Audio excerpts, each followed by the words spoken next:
So similar to these Keens needing the Velcro glued onto the back of them, they don't really work as well with the Dirty Girls, but you know, tent cord fixes almost anything. It's just a little looser than I like. And welcome to day 37 since leaving the Canadian border. We are smack dab in the middle of the Idaho-Montana border section and near the moose fire, but fortunately I was able to get signal yesterday and I checked the InstaWeb for the moose fire, which is this big fire near us. Looks like it has grown to almost 60,000 acres. However, we had a shift in weather that's resulted in the temperature dropping about 10 degrees and the wind coming from a different direction. So instead of having a giant smoke cloud that was just kind of sitting over everything, there's an actual plume that's blowing in a direction. And that's resulted in more blue skies for us. It does look like there's a chance of rain in the forecast, but it's all just little stuff. My feet have generally been doing okay with the heavier boots. I'm not having the arch issue that slowed us down so much around Hamilton. I'm just having the normal issue I have with heavier boots, aka my feet are different sizes, common problem for people. But whenever I have a stiffer boot like my mountaineering snow boots, I always have to tape the crap out of one of my ankles. The bottom of my feet are doing just fine, you know, other than the usual little bits of soreness. But yeah, my heels, I'm having to adjust the shoes around, tape them, walk a little more deliberately, all that. Could just be a break-in period. Again, this is why I like the light hikers. There is no break-in period. You grab them off the shelf and you know, they're pretty much as good at mile 1 as they'll be whenever they wear out. We have about 3 more days to Leadore, where our plan is going to be, if everything goes to plan, of course, go in later in the day, try and get our package, which is at a store, not a post office, so hours are a little more flexible. And then we may actually end up camping. They have a park there that'll let thru hikers set up their tent. Isn't my preference. I would pretty much always rather get out to the trailhead, get a ways away from the trailhead and have a private site, you know, like our normal thing. But we need to charge batteries in order to get us on to Lima.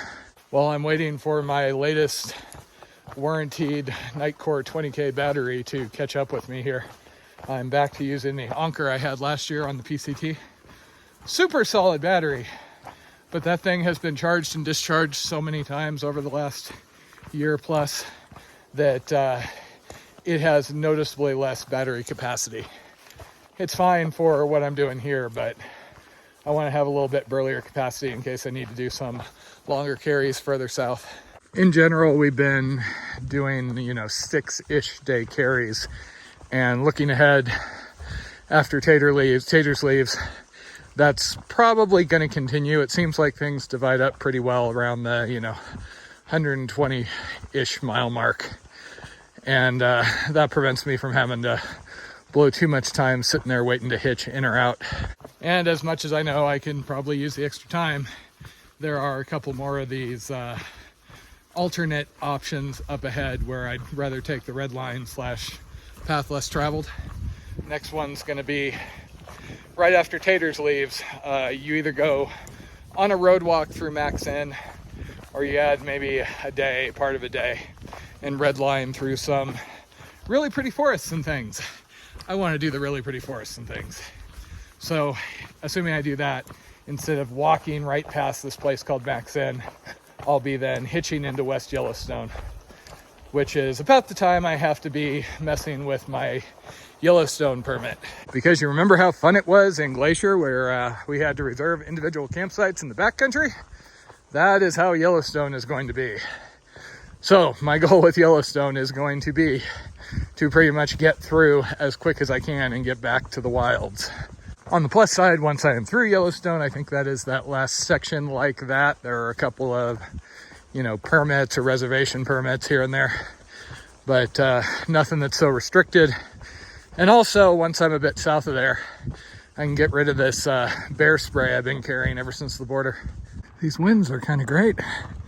We're sweating buckets going up these hills, so nice cool breeze really helps.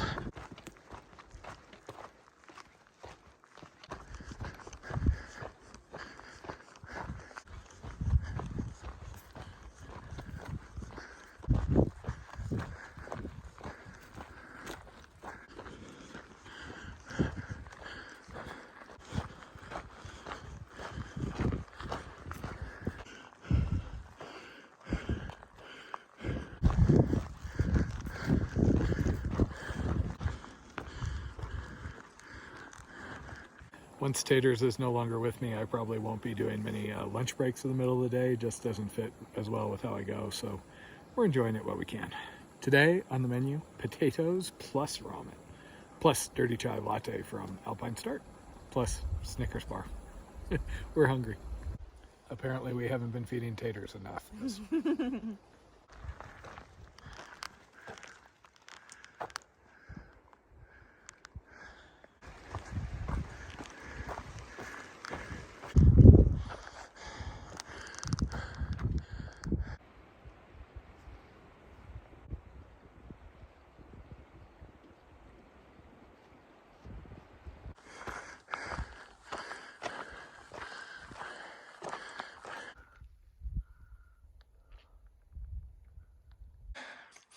You can see the smoke plume back behind us.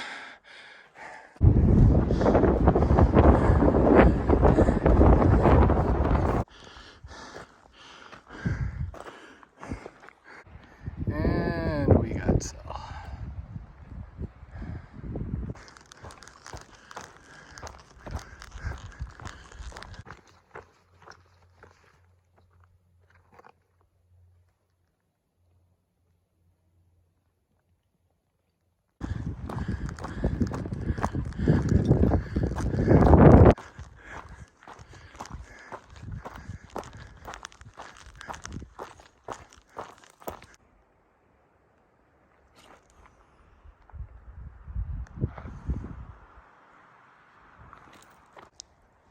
Beautiful spot to filter our nighttime water and 10 miles tomorrow water, except that it has swarms and swarms and swarms of mosquitoes and gnats.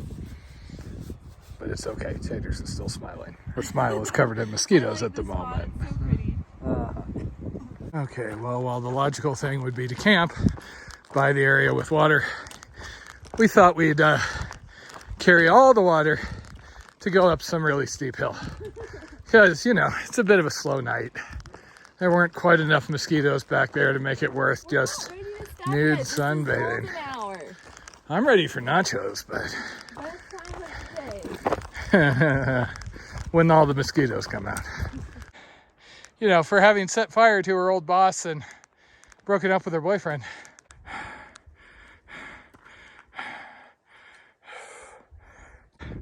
That is a really cool looking mine thing down there. Long way off from the water source, but that might have been cool to look at.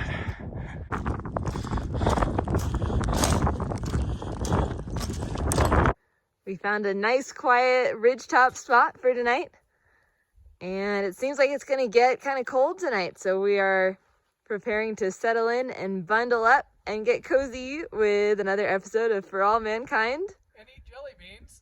And eat some jelly beans. Wait, no, that's me.